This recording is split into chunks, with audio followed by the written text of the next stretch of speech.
comenzamos.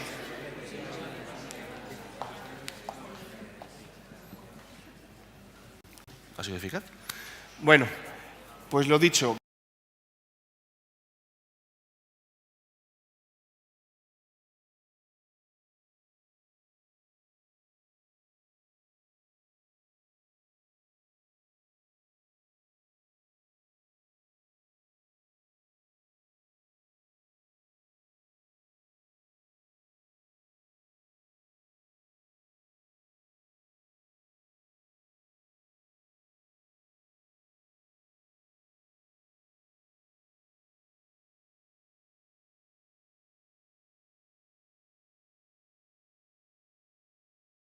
Hay en nuestro país. Lo primero, queremos agradecer que estén aquí con nosotros, que hayan decidido acompañarnos, aportarnos sus ideas. Gracias a la Fundación Alternativas, gracias al Instituto 25 de Mayo, gracias a los científicos, obviamente. Pero también tenemos que decir en favor de ellos y en contra de otros. Hemos invitado con insistentes llamadas, correos electrónicos, a dos fundaciones más, que es la Fundación FAES y a la Fundación de Ciudadanos, y no hemos tenido respuesta en los últimos 3 meses de ellos. Creo que es justo reconocer, alabar a los que han venido, pero también un pequeño tirón de orejas a los que no han decidido acudir y ni siquiera responder. ¿Vale? Antes de presentarles, yo creo que voy a contaros una pequeña definición de lo que es un think tank, a ver si coincidimos con la opinión que tienen nuestros amigos. Y ahora, después, le presentamos a los compañeros de los científicos. Según think tank, es un laboratorio de ideas, es una institución o grupo de expertos de naturaleza investigadora cuya función es la reflexión intelectual sobre asuntos de política social, estrategia política, economía, militar, tecnología y cultura. Esto es la definición que aparece con diferentes fuentes sobre lo que son los think tank. Pues antes de dar paso a los think tank, damos paso a María José Picó, nuestra compañera y amiga, que va a hacer también una pequeña introducción sobre el mundo científico. Sí, bueno, buenos días de nuevo a todos.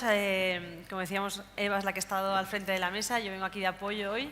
Entonces, habíamos planteado hablar con los think tank y sobre todo también con dos científicos expertos que pueden ser o no consultados por los think tank. Entonces, hemos invitado a Luis Balairón, que es físico y meteorólogo del Estado, desde 1988, creo que ya no, pero bueno, entre 2007 y 2013 fue el director del programa de análisis y atribución del cambio climático de la EMET para la elaboración de escenarios de cambio climático para España y asesorar en decisiones gubernamentales. Y bueno, tiene un currículum extensísimo, pero actualmente está estudiando las éticas ante el cambio climático en la Universidad de Valencia, que me acabo de enterar que ya se ha venido a mi tierra, entonces seguro que colaboramos.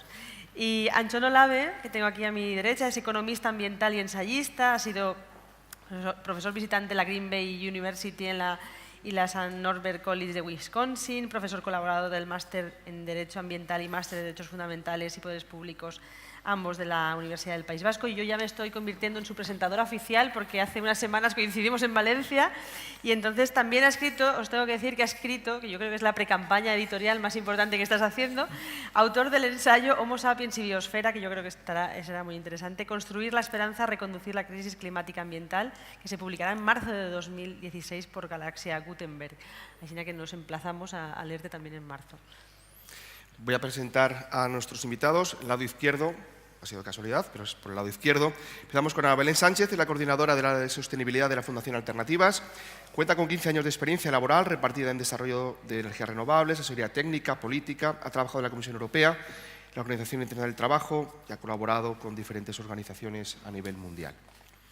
Por otro lado, tenemos a Fernando, que viene en representación de la Fundación Instituto 25 de Mayo, que es doctor en Ecología por la Universidad Autónoma de Madrid. Ha trabajado en temas de sostenibilidad, medio ambiente, cambio climático desde el 97. Ha sido asesor del Gabinete de Presidencia del Gobierno, ha trabajado en la Administración Central, ha trabajado en la Agencia Estatal de Evaluación de Políticas Ambientales. Bueno, grandes currículums que yo creo que, más que contarlos, podemos empezar a preguntarles cosas para ver si realmente todo este currículum que tienen lo ponen de manifiesto, ¿no? Los think tank en España, ahora mismo no existe una cultura excesivamente amplia en cuanto a los think tank en nuestro país, en comparación con otros países, fundamentalmente con Estados Unidos. Estados Unidos, solamente en el estado de Washington hay 2.400 think tank inscritos, manejan cientos de millones de dólares a lo largo de toda su vida. son capaces, según dicen, de poner presidentes o quitar presidentes. En España tenemos todavía una situación bastante más moderada.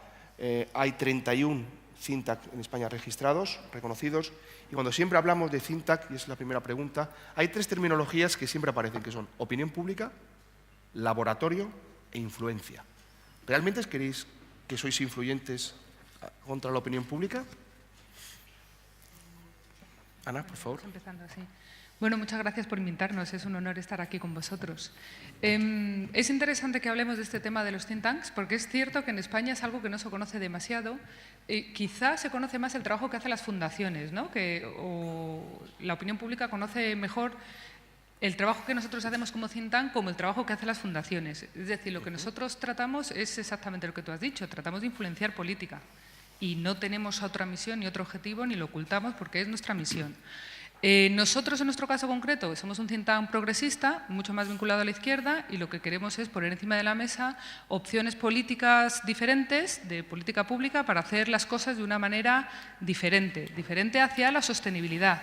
No solo ambiental, que nosotros hemos empezado a trabajar hace poquito en estos temas, sobre todo social, económica, en línea con la democracia, en línea con la Unión Europea, etcétera.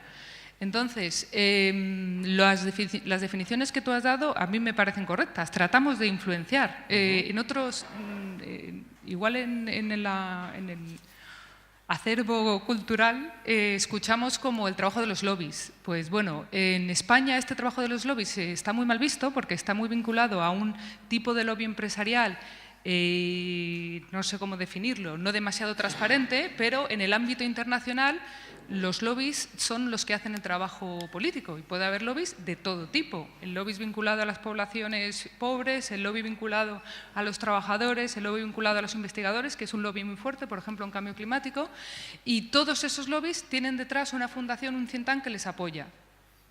Podemos hablar luego un poco de qué va este tema, pero uno no puede hacer propuestas de cambio si no ha analizado antes el pasado y a lo que se quiere dirigir. Entonces, digamos que la cadena de funcionamiento de los think tanks es así. O sea, uno quiere influenciar un tipo de política hacia una dirección concreta y para eso necesita analizar el presente, el pasado y el futuro. En función de ese análisis hace propuestas y por eso necesitas este órgano, ¿no? que una una parte con la otra. Y en este caso, este es el think tank. Fernando, tienes un micrófono para ti, si quieres. Sí, hola. Bueno, gracias por la invitación. Bueno, yo he tenido mucha más experiencia en lo que era el Observatorio de la Sostenibilidad como un think tank, de alguna forma vinculado a la universidad, intentando influir en políticas públicas, ¿no? Y bueno, sí que tuve ocasión de participar con uno de los grandes investigadores que tenemos aquí de cambio climático. Yo creo que fue una de las primeras veces que unimos todos los puntos de temperaturas y de precipitaciones en España para conseguir las primeras series temporales para ver si había cambio climático, ¿no? Y de alguna forma yo creo que a nosotros mismos nos sorprendió, ¿no? O sea, de alguna forma la magnitud del cambio que estaba habiendo, ¿no? Pero sí, la idea precisamente es, basándonos en los mejores científicos o la mejor técnica disponible, el poder demostrar a la sociedad o enseñarle de alguna forma pues, unos datos que si no muchas veces están únicamente en manos de algunos científicos y tal, ¿no? Y por supuesto la idea es influir en política pues, para que se cambien las políticas y para, en este caso el cambio climático, para adaptarnos y para empezar a cambiar las tendencias de lo que hemos estado haciendo durante los últimos años, ¿no? Es muy triste que realmente muchas veces los partidos, o por supuesto los que han estado gobernando hasta ahora, no se han tomado lo suficientemente en serio, por ejemplo, las advertencias respecto al cambio climático, ¿no? Los presupuestos generales de este año, por ejemplo, yo creo que dedican al tema del cambio climático como 15 millones de euros o algo así, ¿no? O sea, menos que una rotonda, ¿no? Es decir, entonces de alguna forma, o sea, si nos referimos sobre todo a la eficacia de lo que hemos conseguido, de alguna forma yo creo que es bastante triste, quería decir, ¿no? Perfecto. ¿Es una primera toma de contacto? Sí, no, tal vez podríamos cambiar de tornas y saber los científicos qué contacto tenéis con este tipo de organizaciones, por vuestra experiencia, por lo que conocéis, y si realmente tiene efecto. Si os consultan y luego hacen lo que quieren o llega a buen puerto la cosa, no sé, quien queráis. Veo que coges el micro, o sea que… No, es compartido. Pues… Bueno, voy a partir de las palabras de Fernando. Una cosa es el tipo de organizaciones que tú llevabas entonces, o que son las organizaciones que producen datos, que en cierto modo era una corrección de las políticas públicas que en lugar de integrar los datos, poner bases transparentes, pues no lo hacía, había dificultades. Yo en la época en que os conocía a los periodistas, a los que me conocéis y que están presentes, trabajábamos con los datos de la NOA, porque trabajar con los propios datos de Europa costaba 11 millones de pesetas, aunque los estás pagando, pero no eran libres, no eran libres. O tenías que hacer de bypass a veces en el borde de la legalidad, igual que trabajaba a veces en el borde de la legalidad con los periodistas, porque tenías que pasar por la autorización de tu gabinete de prensa, también tenía que pasar por la autorización para dar esos datos. A veces acababa saltándotelo y diciéndole toma el CD-ROM y haz lo que quieras. Entonces vosotros lo que hicisteis fue unas bases de datos integradas de muchos organismos de la administración. El mío era un trocito y bien pequeño, te agradezco el piropo, pero producíais 1000 datos y el mío era uno entre 1000, aunque fuera muy importante porque era la temperatura en España. Entonces, pero fijaos que ahí había un problema. ¿Quién es quien notarialmente dice que la temperatura en España ha subido tanto o cuánto? Es meteorología. Pero si le quitas la competencia científica, de pronto cualquiera pasa a decirlo. Eres el Instituto Nacional de Estadística en ese tema, que no es que seas la verdad revelada, pero es la verdad oficial. Entonces se necesita continuidad. Cuando un gobierno cambia y cambia las políticas es un desastre. Lo más importante es que haya continuidad en el dato.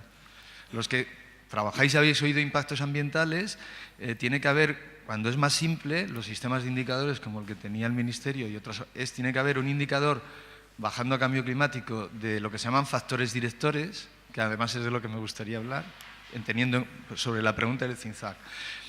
Factores directores son los factores causantes de algún asunto, en particular de cambio climático, y son 3 y se olvidan. Y si yo tengo que hacer una crítica a lo que va a pasar en París, es que no se van a tratar los 3 sobre la mesa. Son economía, población, o sea, demografía, y energía. El debate está centrado en energía porque es donde puedes tocar. No se habla del tema de población cuando es el principal factor director de cambio climático. Y me preguntabas tú antes, ¿por qué no se habla? Porque los 2 factores fundamentales son mujer y religiones. ¿Y por qué mujer?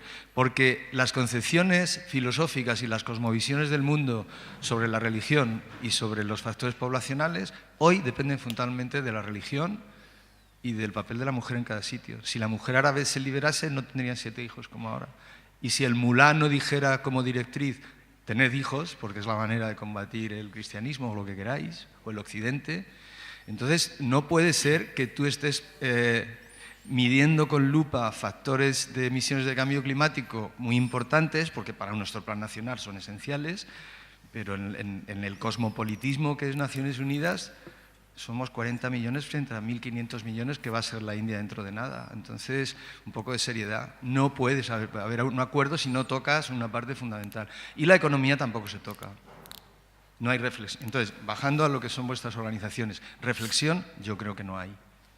No hay reflexión. Y a la gente que podemos hablar de eso ni se nos invita. Y cuando yo he empezado a hablar de eso, se me ha dejado de invitar. No lo digo como castigo, sino porque no interesa. O sea, ojalá hubiera sido que es que yo fuera molesto. No, es que no interesa ese discurso. Y de hecho, mi opción personal de irme a hablar de ética y cambio climático me ha llevado a ver que en España no hay ni una sola cátedra de éticas, ni la de Sabater, ni la de Félix Ovejero, ninguna, trabajando en cambio climático. Y yo lo empecé a hacer porque conozco mucho de la cortina, pero he dejado lo que hacía y estoy haciendo un doctorado como si fuera un estudiante jovencito. Y eso es lo que voy a hacer. Os puedo dar 2 líneas y con eso acabo. Hay una línea interesantísima, que es un filósofo académico, pero escribe como un buen periodista, que es Gardiner, que es sobre uno de los que voy a hacer la tesis. Se llama La perfecta tormenta moral, lo escribió en 2010, y es un libro precioso, bien escrito, donde parte de la idea de la película en que una tormenta que superpone varias tormentas se convierte en una macrotormenta. Entonces analiza la principal tormenta que él analiza filosófica, es el problema intergeneracional. Vas a dejar un mundo que no vamos a ver ninguno de nosotros, donde puede subir el nivel del mar y alteras la civilización de dentro de 50 o de 100 años, ¿no? Y bueno, y en la otra línea, que es la norteamericana, un hombre muy pragmático, que se llama Donald Brown, pues tiene un consorcio de 46 instituciones y lo que hace son artículos muy breves y sistemáticos, con uno que os sugiero que se llama 20 preguntas que la prensa debería haber hecho en la última COP. Y lo dirige a Obama y se lo dirige a la prensa y monta una verdadera tormenta informativa. Teníais que haber preguntado esto y no lo habéis hecho.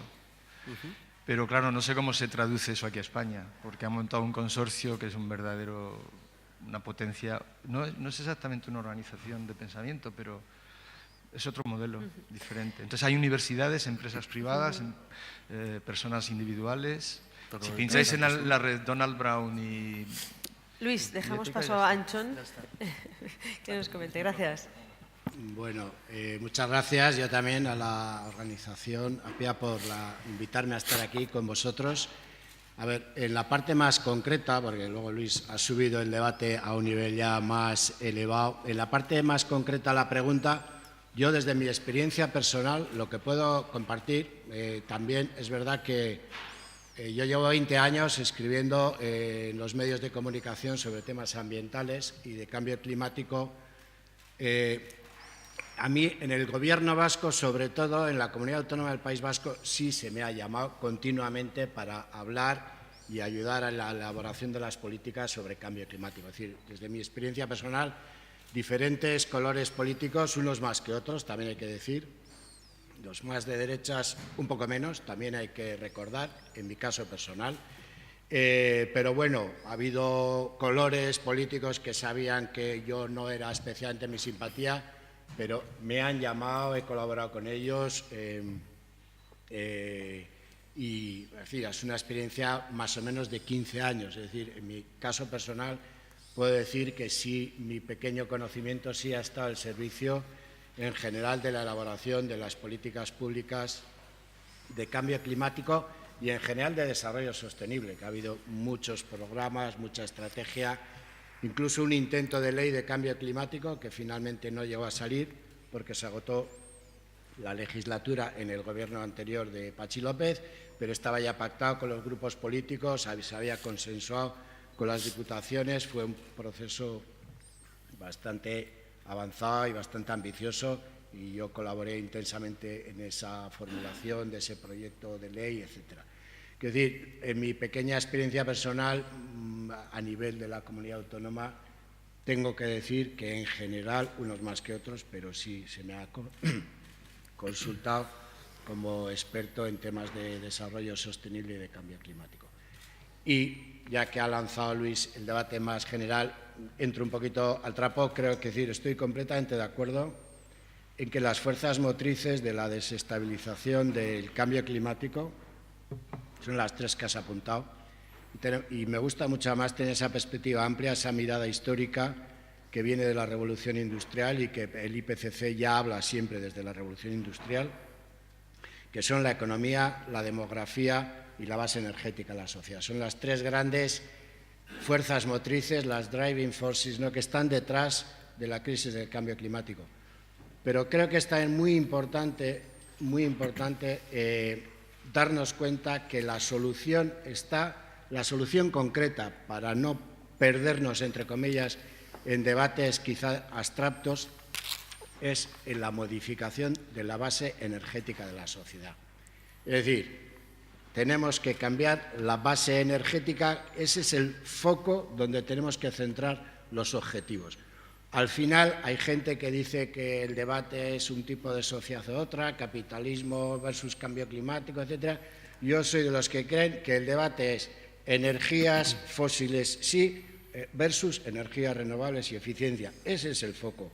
Luego hay muchas más cosas que nos tienen que ayudar a entender por qué estamos en ese dilema. Pero al final el núcleo en el que tenemos que dirigirnos y conseguir la gran transformación es en la base energética de la sociedad. Una pregunta, ¿por qué no les llamáis? A Luis, ¿no? Sí les llamamos. O sea, hay que entender una cosa muy importante. Hay muchos más científicos. Nosotros Quiero saber tenemos- vuestras fuentes. Queremos conocer un poco vuestras fuentes. Nosotros tenemos roles muy diferentes que no tienen nada que ver uno con el otro. Entonces hay que entender cada uno qué hacemos, a qué jugamos, ¿no?, en la sociedad. Entonces, los científicos lo que hacen es producir datos.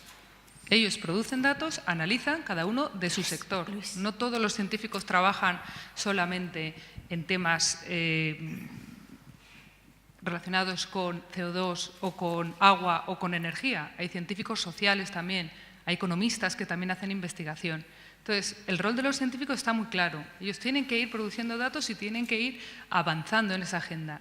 Nosotros utilizamos sus datos, pero también utilizamos ideas de otros lugares, no solamente datos científicos, para producir esas propuestas de cambio de política que yo te decía. Entonces, nosotros utilizamos sus datos, claro, no podemos hacerlo de otra manera. Ellos han nombrado muchas veces el informe del IPCC, un tema muy interesante que ocurre en la política ambiental, no solo en cambio climático, pero sobre todo en cambio climático, es que las decisiones están basadas el 95% en los datos que nos ofrece la comunidad científica internacional. Entonces, no podemos hacer ninguna propuesta que tenga que ver, en este caso, con clima, pero podría ser también biodiversidad, por ejemplo, si no tenemos en cuenta los datos de los científicos. Por supuesto que tenemos en cuenta ellos, por supuesto, pero no es nuestro rol hacer ese trabajo. Nosotros los tomamos, los movemos y hacemos propuesta de políticas. Igual que para ellos les resultaría muy difícil hacer propuesta de políticas porque no tienen en cuenta las miradas de otros actores relevantes. Eso por un lado. Y por otro lado, también me parece interesante entender bien cuál es el rol de los acuerdos internacionales de cambio climático. Los acuerdos internacionales en general, y en este caso concreto de cambio climático porque la semana que viene empieza la COP. El acuerdo de cambio climático tiene un rol muy específico que es gestionar, acordar entre todos los países del mundo cómo gestionamos el asunto de las emisiones de gas de efecto invernadero y de la adaptación al cambio climático. Su rol no es proponer un sistema económico diferente, un sistema de desarrollo poblacional diferente, que sí lo ha sido, por ejemplo, todo lo que ha tenido que ver con los objetivos de desarrollo sostenible, y donde sí que ha habido propuestas muy interesantes en la línea que comentaban los colegas. Entonces, hay que entender un poco ¿cuál es qué papel tiene cada uno de estos, o de nosotros como actores, o cada uno de estas negociaciones? Porque si no nos perdemos y le pedimos mucho más de lo que puedo conseguir, nos frustramos, nos enfadamos, lo dejamos y al final es muy problemático, porque igual la respuesta está en otro lugar. Fernando. Bueno, yo primero quería decir que no estoy de acuerdo con nuestros amigos de la izquierda aquí. Bueno, en algunos temas sí que les hemos, por ejemplo, en las series de datos temporales, por ejemplo, temperatura, precipitación, etcétera, por supuesto, intentamos utilizar, claro, la mejor información disponible, ¿no? Sí que lo usamos, ¿no? Pero respecto a lo que serían soluciones respecto al cambio climático en España o en el mundo, yo creo que no hay dos soluciones o tres, sino que el tema es mucho más parecido a lo que sería una tarta en la que hay una serie de slides, de partes, y las decisiones y las soluciones que tenemos que ir adoptando son cada una de estas partes. O sea, no hay, con el cambio, o sea, perdón, con la capa de ozono se solucionó porque de alguna forma eran muy pocos los responsables que había detrás, ¿no? Pues, sin embargo, aquí no se trata solo de energía y no se trata, sino que hay otros factores como el transporte, cambios de ocupación del suelo, sumideros, bosques, etcétera, etcétera, ¿no? Entonces, de alguna forma, todos estos otros factores son los que hay que incluir si queremos solucionar el tema del cambio climático, ¿no? ¿Pero recurrís a ellos? Que era la pregunta. ¿Quién? ¿Recurrís a los científicos? Que era Sí, la pregunta. yo con este muchacho estuve trabajando. Ya, pero es que... Pero hace años, no ahora en tu... Mira que venía función. pensando que no teníamos desacuerdo. Tengo un profundísimo desacuerdo en lo que habéis planteado y además me explica muchas cosas que no he entendido nunca. El hecho de cambio climático es un hecho único en la historia de la ciencia. Es decir, justo lo que estáis planteando ocurre en otras áreas científicas. El científico que lo que produce es datos.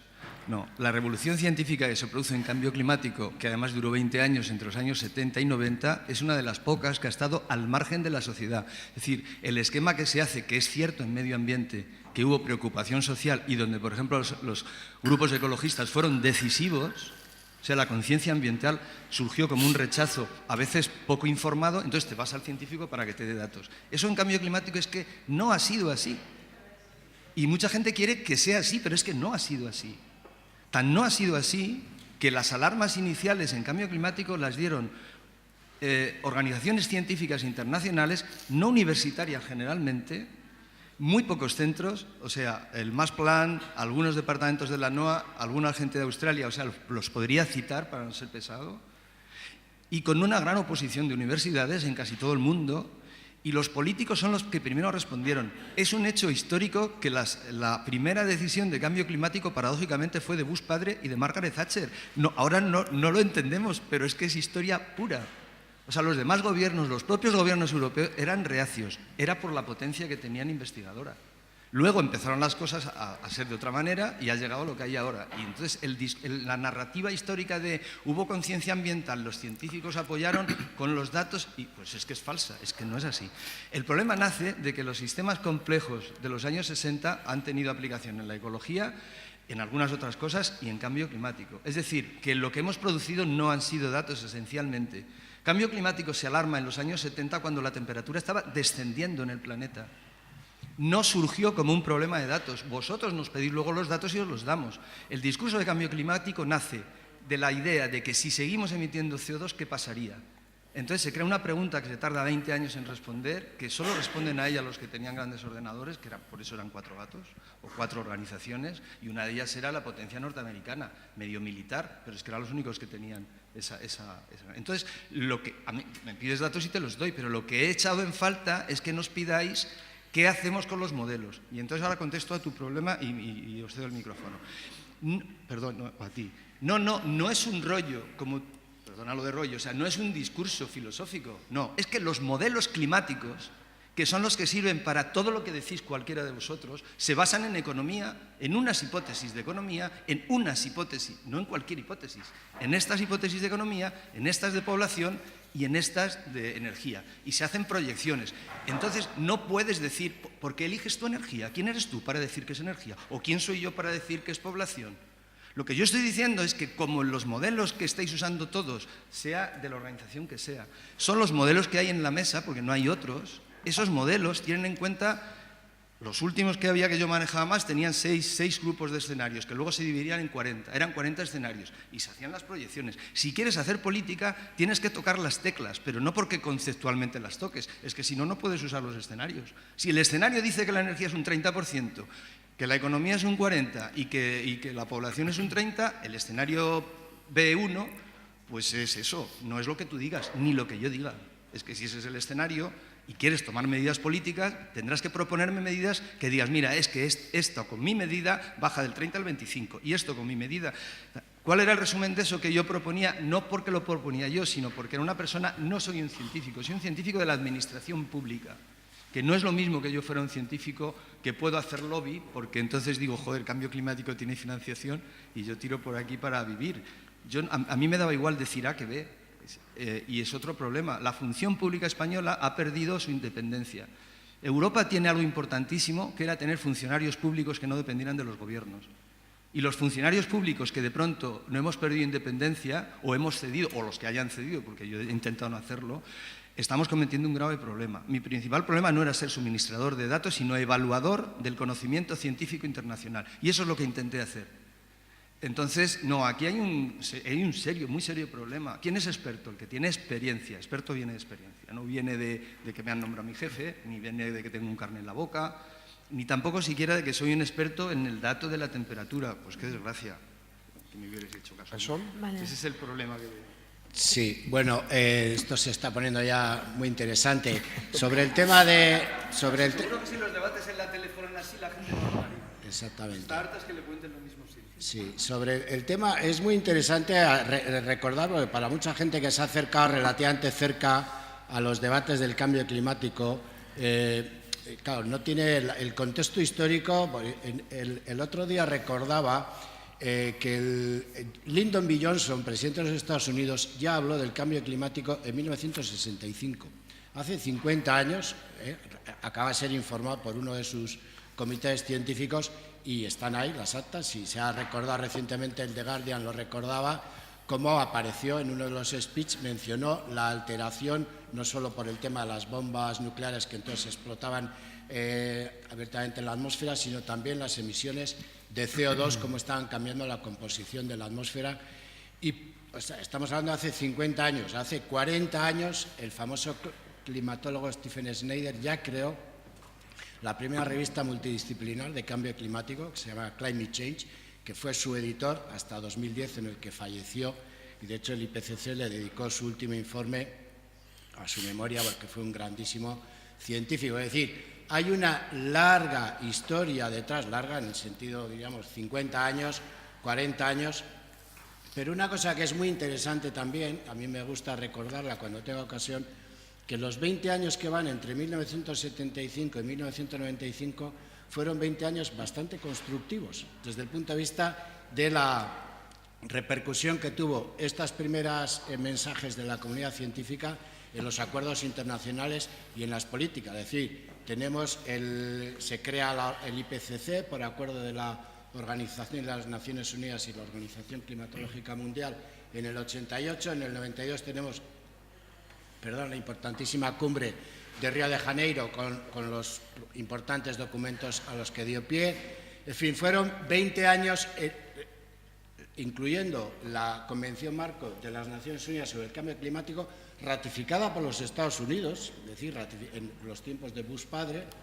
Es decir, fueron 20 años en el que de alguna manera esa información de la ciencia, que es verdad que este gran debate lo abre sobre todo la comunidad epistémica de la ciencia, cuando pone encima de la mesa el conocimiento que se venía generando, sobre todo desde las mediciones en Mauna Loa, en el Pacífico, sobre la concentración de CO2, pero es muy importante que nos demos cuenta que luego vienen 20 años de parálisis en la negociación climática internacional y en el desafío político de esta información científica.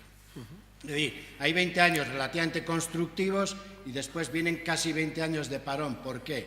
Porque grandes sectores económicos vinculados al Big Oil y al Big Coal, sobre todo en los Estados Unidos, se dan cuenta que una cosa es el debate teórico-científico, que está muy bien, pero cuando eso hay que bajar a las estrategias y a las políticas y hay que tocar tierra con los intereses concretos afectados del carbón y el petróleo, con esas medidas de mitigación de las emisiones, entonces empiezan a disparar las alarmas.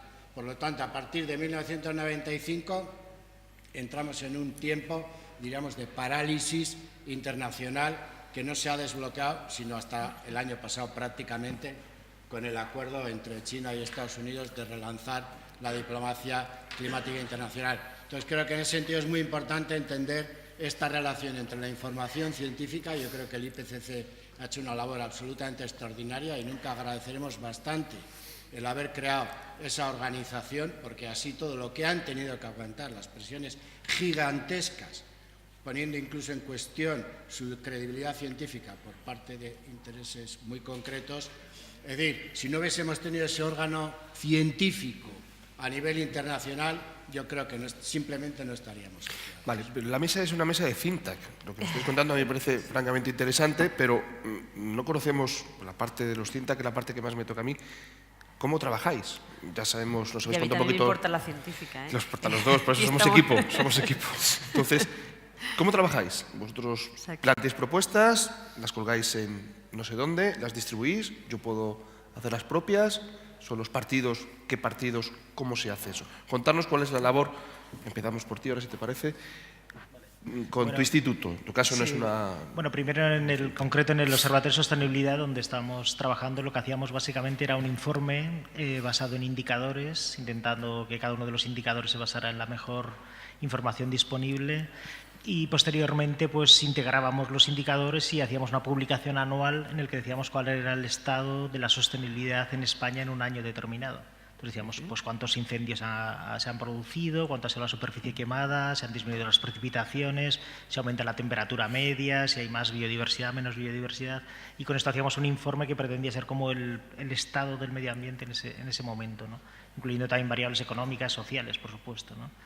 Entonces, bueno, este primer informe sí que lo presentaba el rey y tal, pero bueno, esta historia se acabó, dejaron de financiarse y esto desapareció, ¿no? Pero no es casual, ¿quién deja de hacerlo? ¿Quién deja de hacerlo? O sea, ¿por qué se deja de hacer esto? ¿Quién bueno, toma esto esa en decisión? concreto se dejó de financiar por el Partido Popular, pero la verdad es que el Observatorio tampoco se dedicó a buscar fuentes de financiación alternativas para seguir funcionando, ¿no? Entonces, a partir de ahí sí que ha empezado otra vez desde cero, con mucho menos medios y lo estamos volviendo a realizar, ¿no? Sí que es cierto que algunos de estos informes, por ejemplo, sí que llegaban, por ejemplo, a la Agencia Estatal de Evaluación de Políticas Públicas, que sabéis que existe en España, es una agencia estatal, y esta agencia estatal sí que intenta ser como una especie de think tank dentro de la propia administración para evaluar sus propias políticas, es decir, para ver si lo que estamos haciendo va bien o mal. En definitiva, es como Barrio Sésamo, vamos en buena dirección o en mala dirección, ¿no?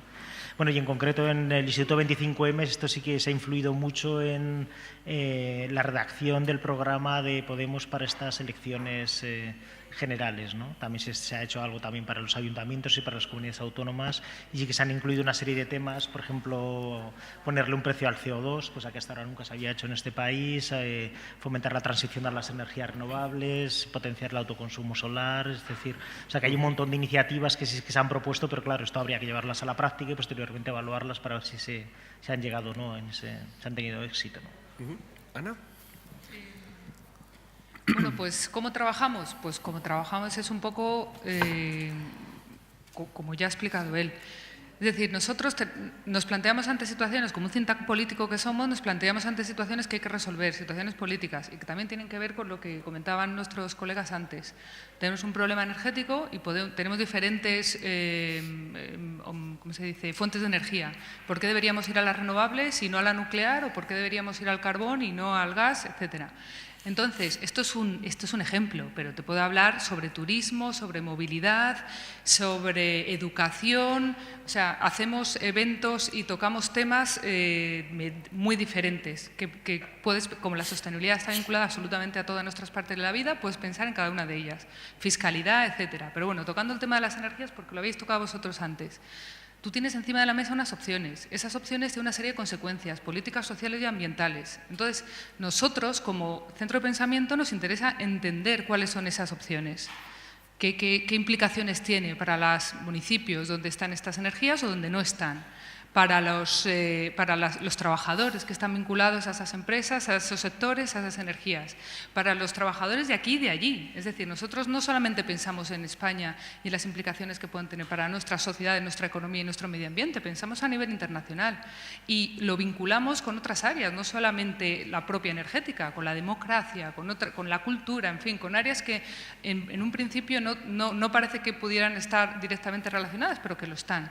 Entonces, analizamos todos esos efectos que tiene y en función de todos esos efectos hacemos esas, bueno, efectos o implicaciones, como lo quieras llamar, hacemos esa serie de propuestas. Entonces, esa serie de propuestas están pensadas en, de todo esto que tenemos encima de la mesa, dónde haría, qué tipo de política habría que poner en marcha para que avanzáramos en el progreso, ¿no? Tuviéramos una sociedad más progresista en muchas cosas, no solamente en lo ambiental. También en lo social, también en lo económico, también en derechos, también en igualdad, etcétera. Y no solamente como España, sino como mundo. Entonces, eso es lo que nosotros hacemos, así funcionamos. Como por ir un poco a la práctica, tenemos una serie de, lo puedes llamar expertos, asesores, gente que nos interesa lo que está haciendo, que pueden ser de carteras muy diferentes. Pueden ser científicos que trabajan en universidades, pueden ser empresarios, pueden ser sindicalistas, pueden ser de un montón de backgrounds diferentes. Lo llamamos, nos asesoramos de maneras diferentes, pues dándonos unos informes, escríbenos, pásanos la información que tú tienes de tus últimas investigaciones, vamos a hacer eventos públicos como este, vamos a hacer debates, hacemos un montón de este tipo de debates, hacemos informes anuales sobre 5 temas importantes y en función de eso hacemos esas propuestas las ponemos a disposición de todo el mundo que las quiera ver. No tenemos ningún tipo de publicación que no publiquemos. Hay algunas organizaciones que sí, o sea, uno hace su trabajo interno, si gusta se publica y si no, no. Nosotros eso no, publicamos todo lo que trabajamos y está a disposición de lo que quieran. Para terminar, lo que nosotros en particular hacemos es luego tener una serie de reuniones con los que toman las decisiones en el ámbito público y en el ámbito privado, sobre los temas que estemos hablando, residuos, movilidad, del tema que sea, y decimos, esto es lo que nosotros pensamos que nos puede ayudar a ir a más progreso, a mejor, a más derechos, a más igualdad. Yo os recomiendo a vosotros como legisladores o a vosotros como tomadores de decisiones en los centros, en el sector privado, que toméis esta serie de medidas. Que la toma o no las toma es otra cosa. Luego sí que hacemos... Esa es la siguiente pregunta. Claro, de vez en cuando, no siempre, hacemos ese retorno, ¿no? de qué pasó. Yo quería retomar, creo que no estabais, bueno, Anchón sí que estaba, en la primera mesa redonda de hoy, Pepe Verón, que es un investigador de la Universidad de San Jorge de Zaragoza y también miembro de APIA y ha sido periodista ambiental en activo, han analizado las diferentes campañas electorales, la cantidad de medio ambiente que había en las campañas electorales, ¿no? No me acuerdo desde qué año. Y ha traído unas cifras escasísimas, ¿no? O sea, que dentro de la campaña se habla de medio ambiente pues un 0,1%, y bueno, los temas agua y energía, pero bueno, de 0,1, 0,2 o 0,4. Yo os quería preguntar, tal vez a todos, cuando estáis asesorando a los partidos y en este momento que ya empezamos en campaña, ¿cómo es de importante el factor ambiental? O sea, ¿es prioritario electoralmente? Sabemos que los partidos verdes no han tenido un gran éxito en nuestro país. ¿Qué prioridad va a tener el medio ambiente en vuestras campañas? En las campañas de los partidos a los cuales asesoráis. Yo no sé. Nosotros no asesoramos a cada partido. Influís. Nosotros intentamos influir a todos.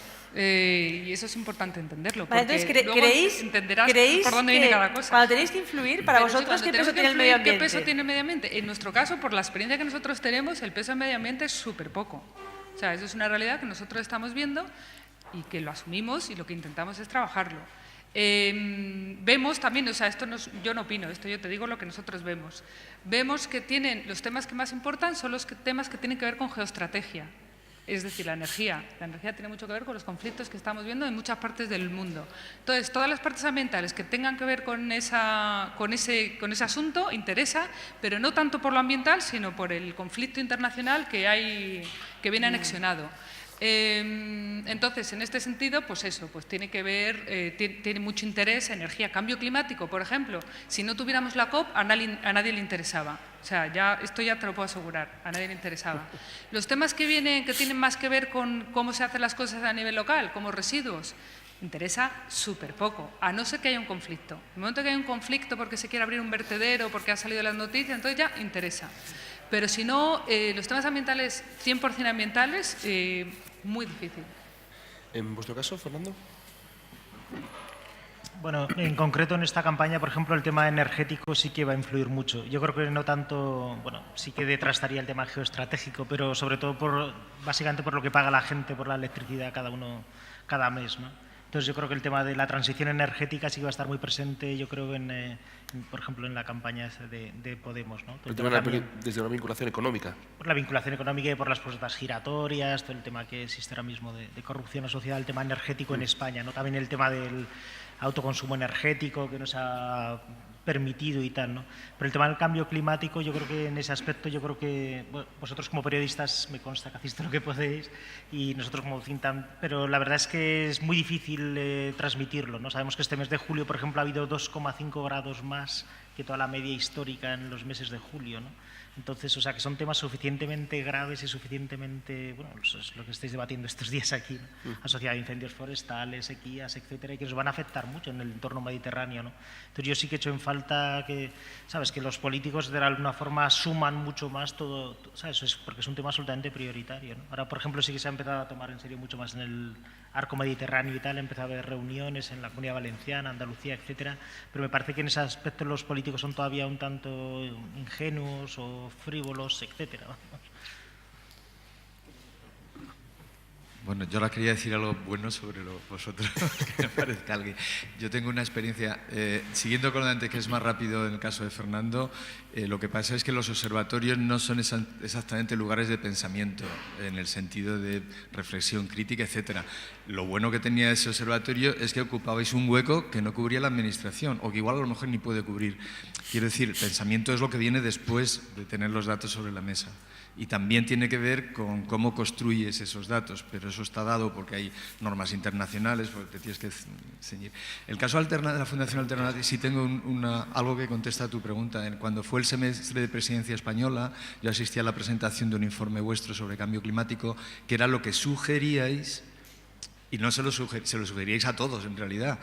Unos tendrán muchos representantes europeos y otros menos, pero vosotros lo que decís es que nuestros representantes durante el semestre tengan estas políticas. Entonces, ahí sí había un pensamiento que podía uno estar de acuerdo o no, y sí que yo recuerdo ahí que había una de las cosas que planteabais que es pensamiento en el sentido estricto y análisis. Vosotros planteabais que Europa había perdido el liderazgo, que Europa tenía que ser líder en cambio climático, pero a mí, por ejemplo, en esa presentación yo echaba en falta que en ese análisis se alteraba un poco la realidad de los hechos. Europa fue líder porque Estados Unidos y China habían decidido en esa época no ser líderes. Y yo que intervine en ese debate les decía, ya, es como si el Real Madrid y el Barça los quitáis de la Liga. Bueno, pues claro, entonces tú eres el primero, porque no están los otros dos. Pues eso es un análisis muy flojo. Y lo cual no quiere decir... Y lo segundo, mientras en cada sector que produce emisiones no establezcas un factor de reducción, yo quiero saber, o sea, yo quiero pedirle a los políticos españoles o a tu observatorio que me hagas un indicador de pensamiento que me dice, en este asunto yo puedo reducir el 10% de aquí a 10 años, en este asunto un 5%, en este asunto un 1%, porque si no es discurso. Y te lo digo también por lo que decías tú antes, no, yo quiero saber qué capacidad tenemos de reducción de emisiones, y entonces hay que seguir además el propio plan del IPCC que está por sectores de la producción. El sector de la energía, el de agricultura, el de industria, cada uno se subdivide en sus cajitas, pues en la misma hoja de cálculo que podéis bajaros de la web, donde están todas las empresas, todos los sectores industriales, todas las actividades, etcétera, quiero tener esa capacidad de reducción. Y, por ejemplo, sabéis que el sector doméstico es del orden del 50, unas veces el 40, es la mitad, y el Plan Nacional de Asignaciones que o sea, que les dice a las empresas una por una, porque están en el anexo estas 2.000, y son las que son. Y sin embargo eso con el ciudadano, porque es un sector difuso, somos anónimos, somos millones, no tenemos los objetivos cuantificados.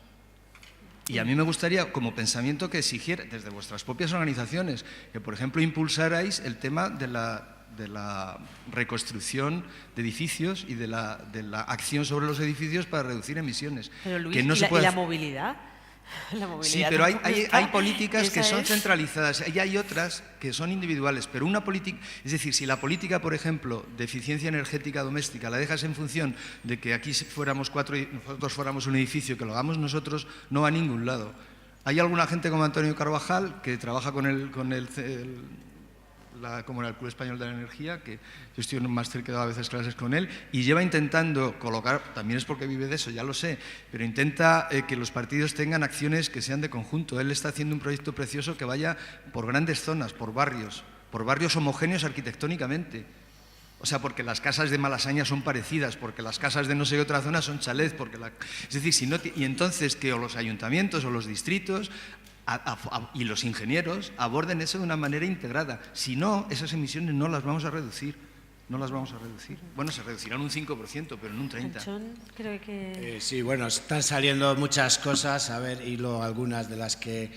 primero, el tema del observatorio, yo también me quiero sumar a un reconocimiento público y muy cálido de la labor que ha desempeñado los años que ha estado ahí presentando el informe de sostenibilidad, porque realmente era muy bueno y sobre todo muy objetivo. Quiero decir, porque yo tengo mucha experiencia con el tema de indicadores y de asesorar las políticas públicas en temas de indicadores, pero cuando los indicadores salen desde la propia Administración son parte interesada en la manera de presentar los indicadores y por mucho que estén basados en datos más o menos objetivos, la lectura, la narrativa que les acompaña muchas veces es muy interesada y suele haber clarísimamente una presentación muy soft, cosa que se evita cuando es una institución independiente la que desde el rigor pues dice pues esto es así y la narrativa objetiva de esto es así, en esto estamos bien, en esto estamos mal, en esto estamos fatal.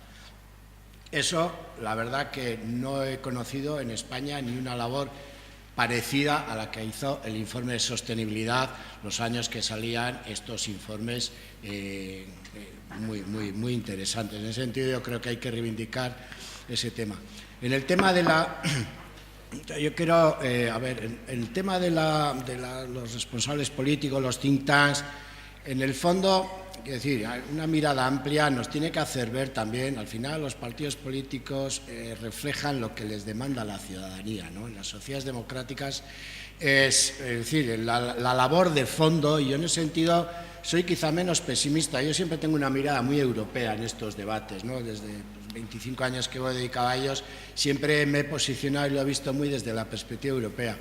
Y como he dicho antes en la intervención, Europa lo está haciendo bien, es decir, también lo del tuerto en el país de los ciegos. Si nos comparamos con otras sociedades en los temas ambientales y de cambio climático, la Unión Europea en los últimos 25 años tenemos resultados reales que mostrar específicamente en el tema del cambio climático, y eso es en gran medida, hay muchos factores, pero en gran medida es porque también hay una sociedad civil que lo va demandando.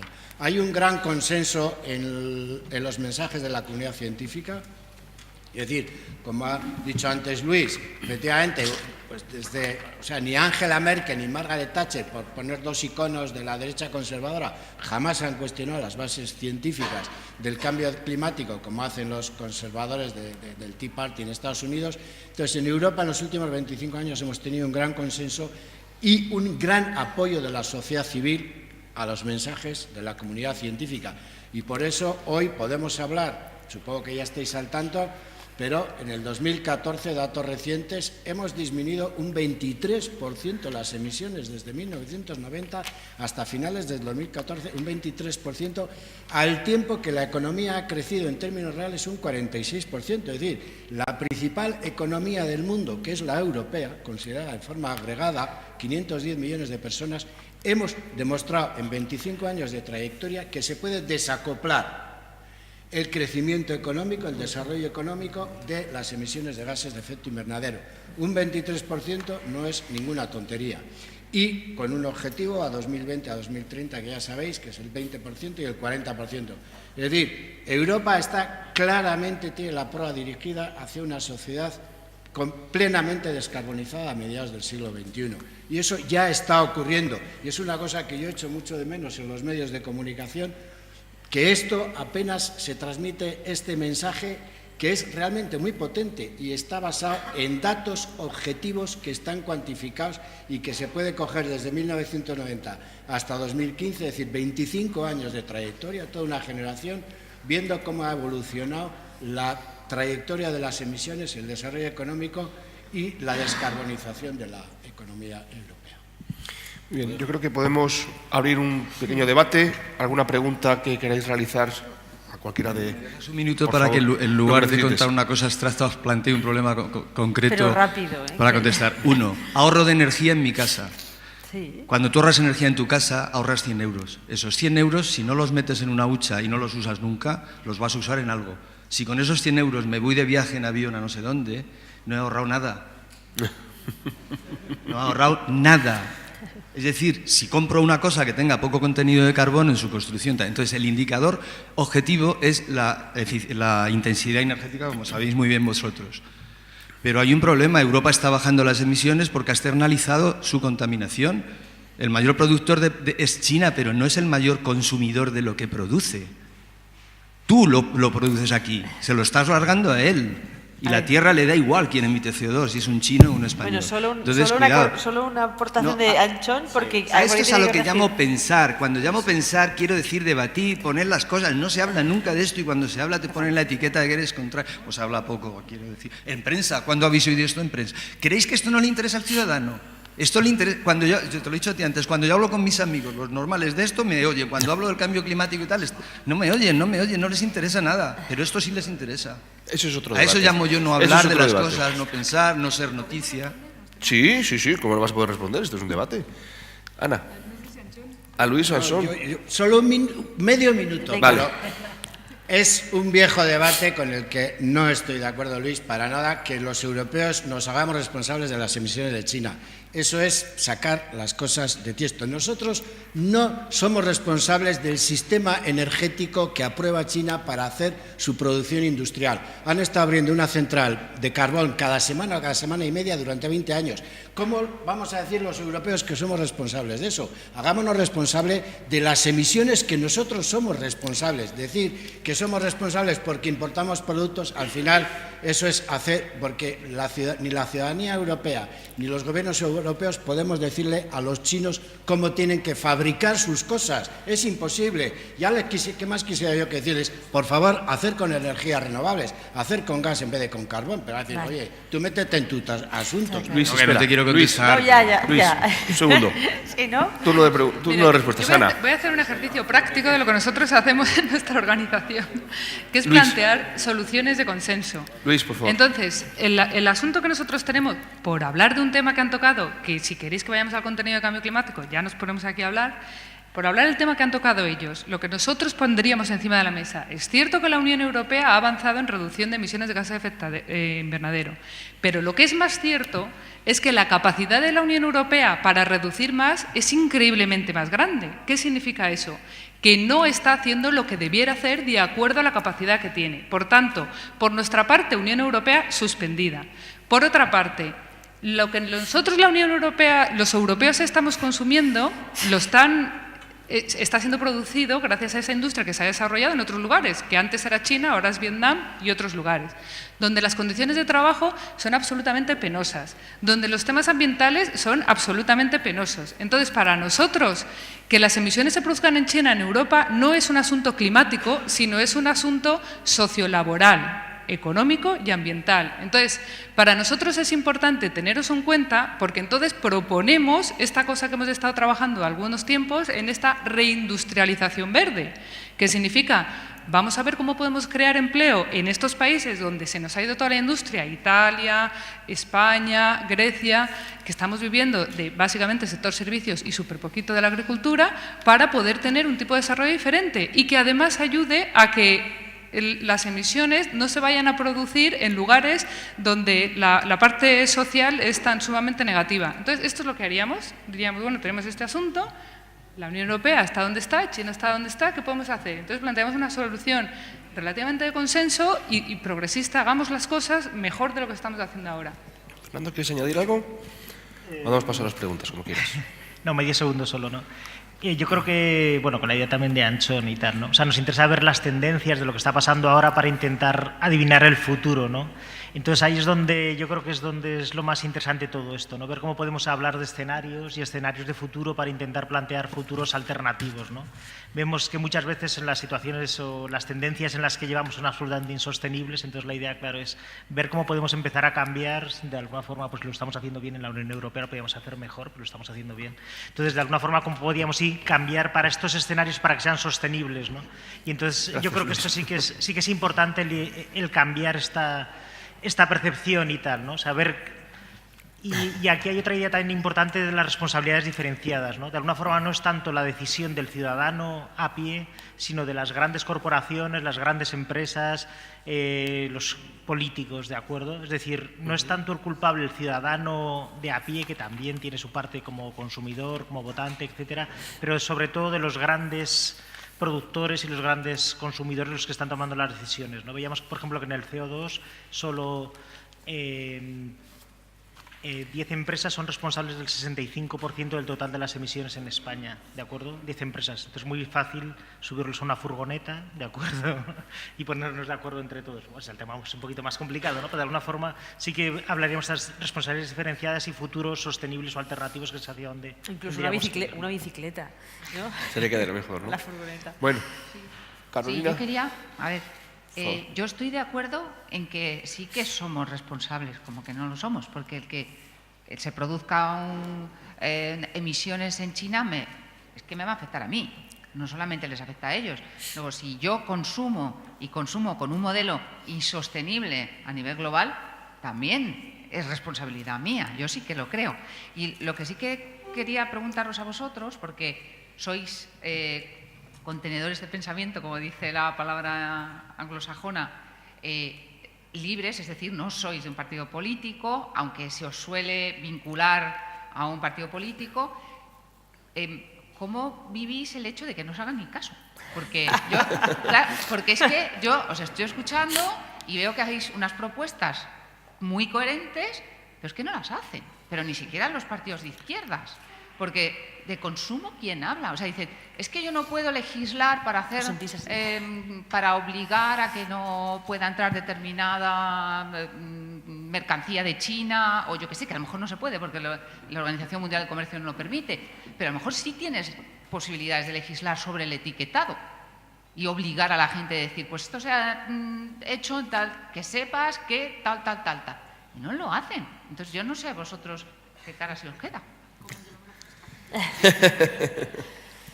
Bueno, a ver, Vamos a verlos, o sea, a ver, primero, dos temas. Uno, intentamos, aquí en España tenemos esa tendencia de pensar que los que tienen que cambiar son los legisladores, que los políticos tienen todo en su mano y que son ellos los que tienen que cambiar.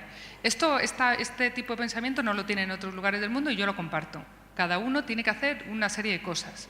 Los ciudadanos, como consumidores, como trabajadores, como educadores, como un montón de cosas. Todos tenemos que introducir cambios. Los legisladores, como personas que hacen leyes. El sector privado, que se habla muy poco y normalmente para mal, tiene que hacer mucho. Bueno, no, en el panel que ha habido antes se ha hablado para bien.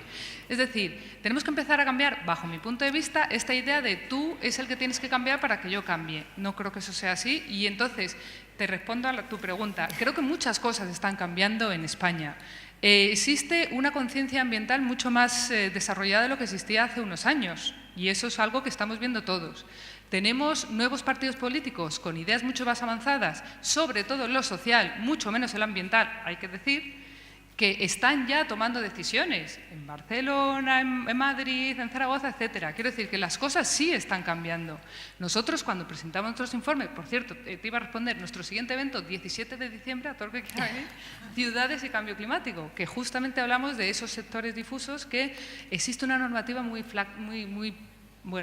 débil sobre ese tema. Entonces, es un tema que nos preocupa también. Entonces, cuando nosotros tenemos todos esos eventos, efectivamente, ideas se van tomando. ¿Tanto como nos gustaría? Pues no, obviamente no. Por eso estamos donde estamos. Pero no soy yo tan negativa como lo eres tú. De todas maneras, es verdad que estamos hablando del tema de comercio, con este asunto China y tal, que es un tema absolutamente complicado por la globalización. La globalización lo que ha hecho es borrar absolutamente cualquier tipo de regla internacional sobre un montón de cosas, no solamente qué se puede comprar y vender dónde, sino yo hablo muchas veces de los temas laborales porque estoy muy vinculada a esa agenda también. O sea, que tú puedas comprar ropa que está hecha en Bangladesh en condiciones de esclavitud, a mí me parece una barbaridad. O sea, que tú puedas comprar ropa hecha por esclavos, pero también puedes comprar la mayor parte de las gambas y langostinos que nos vamos a comer estas Navidades, están hechos por esclavos que según se mueren los echan al mar, ahí en Tailandia, en Indonesia. Ya, pero es que, claro, efectivamente la gente no lo sabe y en la regulación internacional de comercio no hay nada que obligue a la gente a saberlo. Entonces, el tema de comercio es un tema absolutamente difícil de tratar por la absoluta desregulación que hay, igual que los temas financieros. Gracias. Fernando. Bueno, yo creo que si uno mirara los 33 años que ha habido de los dos partidos políticos que nos están gobernando, Partido Popular y PSOE, yo creo que el PSOE sería como muy decepcionante y lo del PP sería catastrófico, ¿vale? Desde el punto de vista ambiental, sostenibilidad, etcétera, ¿no? Entonces, no sé, por ejemplo, el tema de las placas solares, en los últimos 4 años ha salido el decreto este del sol, ¿sabes? Del impuesto al sol, que es algo absolutamente surrealista, pero en los anteriores 7 años que gobernó el Partido Socialista Obrero Español, aunque había informes muy interesantes de la Fundación Alternativas, etcétera, tampoco se hizo, ¿de acuerdo? Entonces, yo no sé, el futuro no sé cómo será, seguramente seguirán gobernando estos partidos y tal, pero, por ejemplo, en Madrid, la primera vez que he visto, desde que tengo uso de razón, que hubiera avisos a la población, separar la circulación, etcétera, han sido estas semanas y ha sido con otros partidos y tal, ¿no? Entonces yo en el futuro yo creo que, ¿sabes? A lo mejor hay un cambio ahora mismo, ¿no? O sea, alguien dice, no, ahora sí que lo vamos a hacer de verdad, entonces, bueno, se puede creer o no, pero es una cuestión un poco de fe, ¿sabes? Pero desde luego hasta ahora sí no se ha producido eso, ¿no? Igual que hablamos de cambio climático, puedes hablar de la costa, de un montón de temas distintos que no se han hecho, ¿no? Transgénicos, etcétera, etcétera. Vale, Anchón quería, aunque la pregunta había sido para los think tank de Carol, Anchón quería hacer un apunte breve y seguimos con las preguntas. Sí, un apunte breve en relación con el tema porque es un debate muy profundo y tiene mucha sutileza, tema del consumo, nuestro papel como consumidores y nuestro papel como ciudadanos. Yo llevo muchos años discutiendo o debatiendo con gente, porque el tema del cambio climático va de que cambiemos las bombillas de bajo consumo, pero en el 99% no va de eso. El 99% va de que nosotros como ciudadanos y como ciudadanas consigamos que los responsables políticos, especialmente de los gobiernos de los estados grandes emisores, adopten políticas energéticas de descarbonización de la economía. Si desenfocamos ese tiro, si creemos que esto va de ser un poquito más verde en mi comportamiento cotidiano, estamos desenfocando. Eso es muy importante. Yo defiendo plenamente la ética de la actitud personal, de que uno sea coherente con sus valores, pero sobre todo esto es una cuestión de ciudadanía. Es una lucha política fundamental, la más importante de la primera mitad del siglo XXI, de conseguir que los gobiernos de los grandes países, los que finalmente van a inclinar la balanza en una dirección u otra, tengan claro que este es el gran desafío del siglo XXI y vayamos caminando hacia una economía descarbonizada. Ese es el... ¿Quién quería hacer una pregunta por ahí? ¿Por dónde seguíamos? Buenas. Igual no está mi intervención al nivel, pero yo quería hacer una reflexión. Pues nada, te tiramos. Me tiré. No me dais de comer ya está. Exacto. Me castigáis. ¿Cómo no va a estar a sin nivel? Claro que sí, mujer.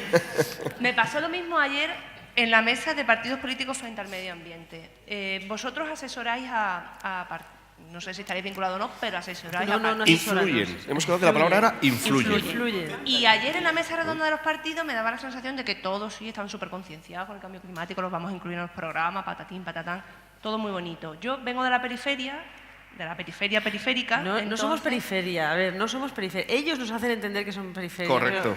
Los de Valencia y los de Extremadura no somos periferia. Ni los de Valladolid. Pues los de Extremadura Yo somos vengo de periferia, Extremadura, te lo digo ahí de está. ya. Somos la periferia de la periferia. Que no. Y, bueno, a lo que voy, que las políticas como estatales como que se quedan allí. Esas que llevan los grandes partidos, que están muy bien en los programas electorales y que parece que están concienciados y tal, no sé qué, cuando llegan a la comunidad autónoma y gobiernan, es que yo no lo veo por ningún lado. No sé qué pasa en otras comunidades ni qué le pasa a otros. Es como que queda muy bonito en el papel, queda muy bonito porque estamos muy concienciados, porque somos muy progres, porque somos muy modernos, porque está en la agenda, porque va al COP21, porque... Pero cuando tú llegas a gobernar en las comunidades autónomas, yo no he visto nada de nada, o sea, ningún mínimo cambio. Otra cosa es que un ayuntamiento, un no sé qué, vale, ¿no? El carril bici de Sevilla, por ejemplo, que tiene 20.000 años, ¿no? O sea, en las ciudades sí, pero en las comunidades autónomas... Yo creo que es ¿Qué parte hay? de la frustración, ¿no? Que Sí, pero bueno, comentamos antes. las competencias de medio ambiente están descentralizadas. Cada autonomía tiene sus políticas y Por la eso ideología digo, marca muchísimo. Por eso, pero yo a lo que veo, perdona, es que en las comunidades autónomas los pequeños lobbies siguen ahí, es decir, y los gobiernos regionales siguen cediéndose a esos pequeños lobbies, que puede ser, yo qué sé, en tema de protección ambiental por los propietarios, los cazadores, los ganaderos, los agricultores, en fin, por ejemplo, en biodiversidad o en espacios protegidos. En energía, pues yo qué sé, las centrales hidroeléctricas, la nuclear o lo que sea. Que al final no se cambia nada en política real de ambiental. Da pie de calle a territorio, ¿no? Claro. ¿Creéis que no? Yo creo que sí. Un primer apunte sobre esto. O sea, una cosa que ocurre en política, que es muy interesante ver, es que los lobbies, sobre todo los lobbies empresariales, son muchísimo más potentes en la escala un poco más baja, no en la escala nacional. Es decir, en la escala nacional tenemos el oligopolio energético que ha hecho todo lo posible, como decías tú, por cortar todo lo que son las renovables y lo ha conseguido. Y oye, que se ponga la medallita porque lo ha conseguido, no hay renovables en España más. Pero lo que nosotros vemos, eso ocurre en lo nacional, pero lo que vemos que está ocurriendo mucho, y no solamente en España, sino en muchos lugares, es que los lobbies son muy efectivos a nivel un poquito más bajo, donde todos nos conocemos, donde sabemos quién es quién y tal. Y por eso, una de las razones, igual aquí me estoy metiendo donde no me llaman, Prueba. una de las razones que sigamos teniendo carbón en España es porque en la cuenca asturiana y en la cuenca leonesa sabemos quién es quién. El empresario sabe quién son sus trabajadores saben quiénes son sus familias y sabe quiénes son los hijos que están buscando trabajo. Eso es un problema muy importante que hay. Terminar con esa dinámica de dependencia económica, laboral, que hay a esa escala que tú hablas de la comunidad, pero puedes hablar de esta región, ¿no? Que ocurre, como tú decías, con el tema de la biodiversidad, pero con otras cosas también. Esto es altamente difícil, porque tú lo que tienes que hacer es incluir, o acabas con esos actores que no están dejando que ocurra el cambio, o introduces actores nuevos que te hagan nuevas propuestas. Y trabajar a ese nivel es de los más complicados. Entonces, quiero decir, de alguna manera te apoyo en esta idea que tú estás diciendo, lo que ocurre arriba no baja, o en todo caso baja, pero tarda mucho más por este bloqueo que hay, ¿no? Mucho más importante, sí. También llamado catequismo, ¿no? Sí, bueno. ¿Alguna pregunta más o si no tendremos que dar por concluida? La última pregunta, si os parece, ¿vale? Bueno, pues sí, que a mí todos estos debates que cada vez, por suerte, están más en el calendario sobre el cambio climático, pues sobre todo lo que me producen es una gran preocupación, porque cuanto más información tenemos sobre cambio climático, más miedo tenemos sobre cambio climático, pensando en global. Lo que ocurre es que también como informador te vienen muchas informaciones positivas. Por ejemplo, como estaba comentando Anson, en Europa estamos muy bien, o en España hemos cumplido, que no hemos cumplido, ¿no? Pero íbamos a hacer el 25, pero hemos llegado al 13. Pero esas informaciones luego nosotros como informadores, ¿cómo las podemos gestionar? Porque claro, en un panorama negro, el que tú digas, no, pero España va muy bien, o mi pueblo lo está haciendo fenomenal. Yo me gustaría que sobre todo los think tank, no sé si también hay ¿cómo decir, no? Una ayuda para periodistas también que nos ayuden a thinking, ¿no? ¿Cómo nos enfrentamos a esto? ¿Cómo nos enfrentamos a esto? Fernando, ¿quieres responder tú, Ana? Bueno, hay que dar esa thinking. ¿Sabes lo que pasa? El problema que yo tengo con los periodistas es que siempre buscáis, número 1, el titular y número 2, el blanco o el negro. Yo he ido a 10 COPs ya. Esta es mi 10ª COP. Entonces, sí, espera, te cuento. Yo he ido a 10 COPs. Entonces, hay un montón de COPs que son COPs de trabajo, donde se toma una serie de decisiones que no van a cambiar la vida de demasiadas personas en el corto plazo, pero que aún así se abren programas que son necesarios porque tratan sobre temas de adaptación de los países más pobres, por ejemplo. Entonces, siempre que nos reuníamos con los periodistas pero entonces, ¿qué es lo que ha pasado? Y tú se lo explicabas, pues hay un nuevo programa que va a tratar, y dice, ya, pero eso no. ¿Qué es lo que ha pasado de verdad? Ya lo siento, pero es que esto es lo que ha pasado. Entonces yo te diría, la única manera es enfrentarse a la situación desde la honestidad. Tenemos una situación en Europa donde ha habido una serie de reducción de emisiones de acuerdo a los compromisos que se habían adquirido, sin embargo, de acuerdo a otra serie de análisis, la capacidad de Europa es mucho mayor. Por tanto, se entiende que Europa debería haberse situado en una senda de reducción de emisiones mayor. Aún así, pues estamos en condiciones de decir que hemos cumplido con el protocolo de Kioto, por ejemplo. O sea, enfrentarte con honestidad hacia el tema y entendiendo que a lo mejor eso no te va a dar el titular, que imagino que para vosotros será un problema, eso ya no lo sé. Todos estamos pensando en global. Es que por mucho que tú digas que en Torrelodones lo están haciendo bien, si estamos hablando del planeta, es como se comentaba antes. Dice, bueno, Europa muy bien, pero China, haciendo nuestra producción, que es la nuestra, lo está haciendo muy mal. Ah, pero nosotros somos el modelo. ¿Pero el modelo de qué? ¿El modelo de deslocalizar la mierda? Entonces, claro, tú estar mandando mensajes positivos cuando sabes que en el fondo hay un gran problema, un problema gravísimo, y que además, sobre todo, estamos hipotecando el futuro de las próximas generaciones. Claro, a mí me cuesta, cuando me llegan esas informaciones positivas, dar bola a esas informaciones positivas. Es que lo tienes clarísimo. Según lo has explicado, es como hay que explicarlo. Tenemos esta serie de... ¿Sabes? ¿Cómo lo has explicado? Tal cual. No, a ver, creo que es un poquito más complejo. Yo creo que tocas un tema súper interesante. Y efectivamente, a ver, hay que evitar como dos o más problemas, ¿no? Porque el problema del cambio climático a nivel global está yendo mal, no. Lo siguiente, está yendo fatal. Hemos perdido una generación, hemos perdido 25 años de resultados reales de mitigación. Desde 1990, que es el año de referencia del IPCC, hasta el 2015, hasta hoy, se puede decir que han aumentado las emisiones un 40% a nivel mundial. El escenario de fondo es crítico.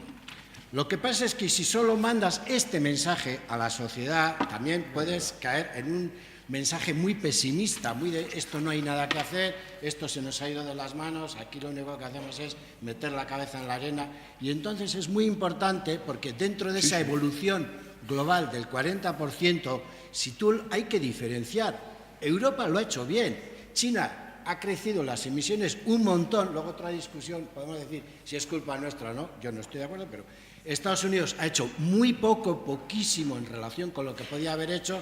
Y en general, Entonces, dentro de eso hay que destacar que Europa es el único gran actor que lo ha tenido claro estos 25 años. Ha mantenido unas políticas claras, unos objetivos y puede presentar unos resultados. Eso, dentro del balance general, es un elemento positivo dentro de un cuadro mucho más amplio que es negativo. Pero también hay que decirlo positivo porque también es una experiencia real, que con las políticas públicas, con el consenso, con la comunidad científica, se pueden hacer las cosas, porque si no es solo un mensaje teórico. Pero tú puedes decir, no, es que una comunidad de 510 millones de personas ha demostrado en 25 años que se puede desacoplar desarrollo económico y emisiones.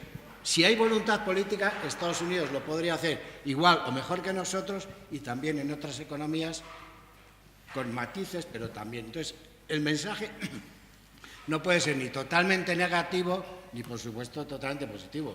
Lo fundamental es que está yendo mal, pero dentro de eso hay aspectos positivos que también hay que destacar. Pues poner un titular a eso es dificilísimo. Es complicado. difícil. Pues está yendo mal, pero Bueno, poquito en somos el europeos, contexto. ¿no? Pero bueno, perdona, ya termino. O sea, el libro que voy a publicar, el subtítulo le puse con muchísima intención construir la esperanza.